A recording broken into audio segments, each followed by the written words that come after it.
Empires that rose, fell, and left monuments behind. But not all kingdoms ended in fire or conquest. Some simply disappeared. No final battle. No dramatic collapse. No clear moment of death. This is the story of a European kingdom that vanished so completely. Historians are still debating how it ever existed at all. A kingdom forgotten by time in the early Middle Ages. Europe was not the continent we recognize today. Borders were unstable. Kings ruled briefly.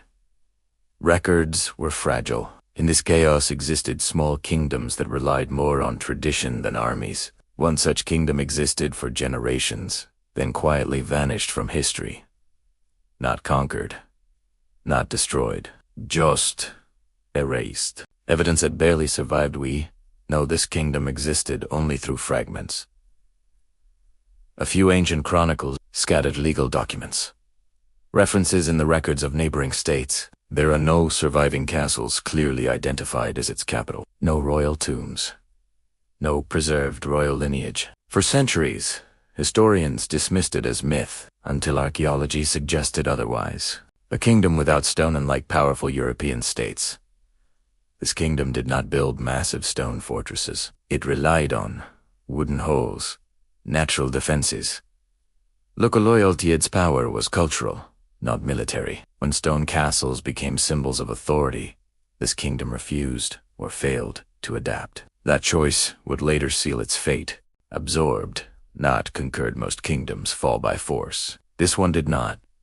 Instead, it was slowly absorbed. Neighboring powers expanded influence through marriage, trade, and law. Local elites began serving foreign rulers. Over time, the kingdom lost its language, its laws, its identity.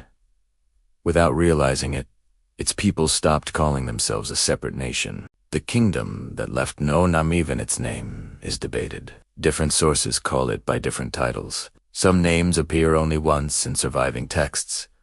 Others may be mis. This confusion made it easy for later historians to ignore. History prefers clear stories. This kingdom left none.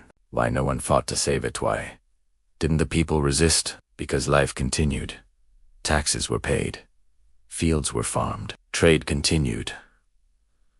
There was no moment when everything collapsed. No reason to rebel. From the inside, nothing felt like an ending. Erased by administration as centralized states grew stronger. They standardized everything.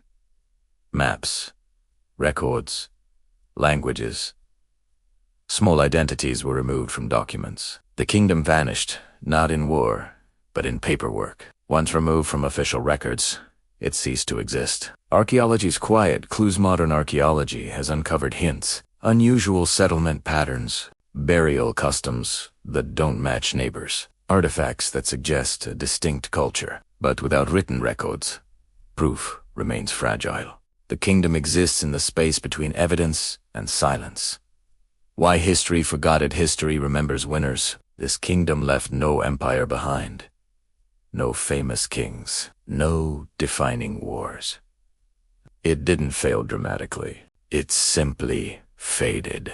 And fading is the easiest way to be forgotten. The meaning of a vanished kingdom. This lost kingdom challenges how we understand history. Not all endings are violent. Some societies disappear quietly through adaptation, absorption, and silence. Their people live on. Their identity does not. Final therapy is built on layers of forgotten nations. Kingdoms without monuments. Peoples without names. Histories without endings. This lost European kingdom vanished without a trace. Not because it was weak, but because history chose not to remember it. And how many others disappeared the same way? We may never know.